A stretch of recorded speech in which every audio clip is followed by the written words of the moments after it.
เฮ้ยให้มันก็เด้อเต็มเด้อีกติมก็เต็ม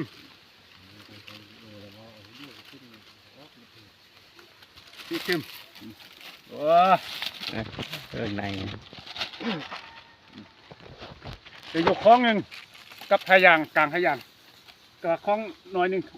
บ่ลุงครับมา เอางานกันเลยนะให้มอเหรอให้ไกลรถนี่เอ้ยนี่ออกงานออกงานเนี่ย อร่อยแล้วเอาน้ำมาล้างเลยน้ำจะหุบล้างเลยเอาขาอยู่มั้ยยังมันน่ะเด้อเป็นยังบ่ออกเว้ย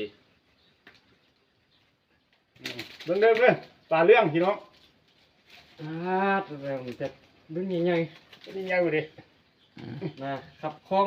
โอ้ยคล้องก็ได้เอ้ยอย่างนี้ตัวหนึ่งปลาเรื่องเนี่ย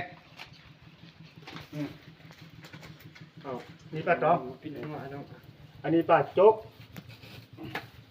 อีกปลาโจ๊กอ่ะ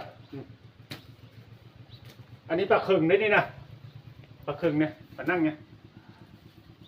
อันนี้ก็ปลาโจ๊กเนี่ยประมาณเจ็ดโลประมาณ8 โล10 โล10 โลเนี่ยล้างดีๆป่ะ